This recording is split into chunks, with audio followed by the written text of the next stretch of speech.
Imagine a place where war had been outlawed for 500 years. No weapons, no brutal blood feuds, no cannibalism, just a serene, windswept archipelago 800 kilometers east of mainland New Zealand. It sounds almost mythical, doesn't it? But this was the reality for the Moriori. Then, in 1835, 900 armed strangers stepped off a hijacked European brig, looked the locals in the eye, and declared themselves masters of the land.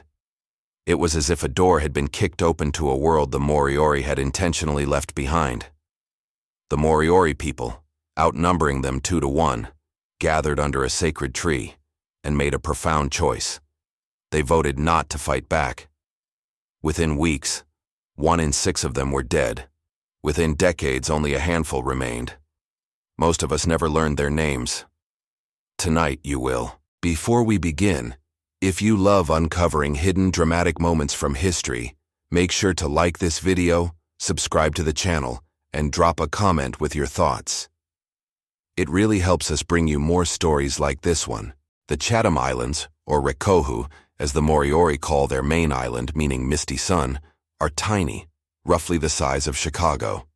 Yet, for at least 400 to 500 years, they were home to the Moriori, Polynesian voyagers who arrived around the same era the Maori reached mainland Aotearoa. Cut off from the mainland's endless intertribal warfare, the Moriori developed a truly unique culture, deeply rooted in peace. This was Nunuku's law, named after the prominent chief Nunuku Wenua, who, after witnessing bloody conflicts, outlawed murder and the eating of human flesh. It was their society's founding constitution and sacred vow, all in one. From now and forever, never again let there be war as this day has seen, he proclaimed. Disputes were settled by ritual duels that ended the moment first blood was drawn, more like a formal sporting contest than a street brawl. There were no revenge raids, no endless cycles of utu, where violence acts like a debt that can only be passed on, never truly paid. Archaeologists still find child-sized fishing lures carved from albatross bone, a quiet testament to a culture that clearly prioritized nurture over conquest.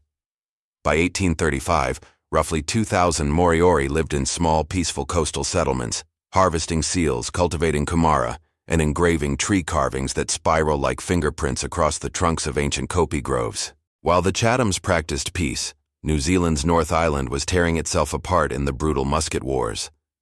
2 displaced Taranaki tribes, Ngati Mutunga and Ngati Tama, had been driven from their homelands. They were like refugees of a great civil war, desperate for a safe harbor to call their own. In a desperate act, in November 1835, they seized the European vessel Lord Rodney at gunpoint, locking its crew below deck and forcing the captain to sail them to the Chathams. A second shipload followed in December, bringing the total to around 900 invaders. Each man carried a musket, a hatchet, and a chillingly simple message. This island is now ours. The invaders didn't waste time. They walked inland, burned a few huts, then demanded submission. Stunned, the Moriori elders convened at Te Awa Pataki, a sacred lagoon where decisions were made by consensus. For 3 agonizing days, they debated.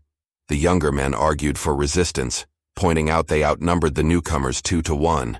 But the elders stood firm. Nunuku's law was a sacred covenant, their culture's unshakable moral compass.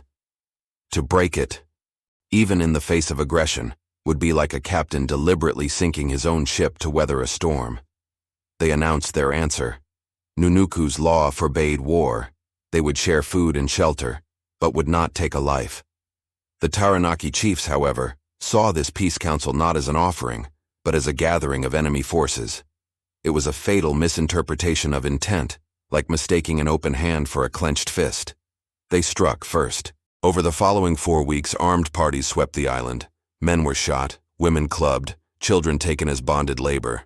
Some Moriori were ritually killed, with stakes driven into women left to die in agony. Survivors were marched to the main beach, divided like livestock, and marked on the cheek with the initials of their new owners. Roughly 300 died in this initial brutal sweep. Another 2,500 would perish under forced labor, relentless sexual violence, and systematic starvation over the next 2 decades. By 1862, census takers counted a mere 101 Moriori alive. For a century, the story of the Moriori was twisted and mutated. It was like a message distorted in a game of telephone. Only this was a deliberate lie designed to justify theft. Newspapers and textbooks claimed the Moriori were a pre-Maori Melanesian race who had naturally died out, or were simply too weak to survive. This convenient myth let both Maori and Pakeha, European settlers, off the hook, justifying the takeover and subsequent marginalization. School textbooks repeated this false narrative until the 1970s. Meanwhile, survivors were forbidden to speak their language, marry each other, or give their children Moriori names. Sacred tree carvings were chopped down for fence posts, erasing their history, one tree at a time.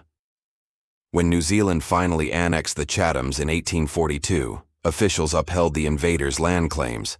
They argued, incredibly, that the Moriori's pacifist principle amounted to a surrender of their rights, a legal absurdity, like claiming someone who doesn't fight a burglar has legally gifted them their house. The long silence finally cracked in 1994, when Moriori descendants lodged a claim with the Waitangi Tribunal.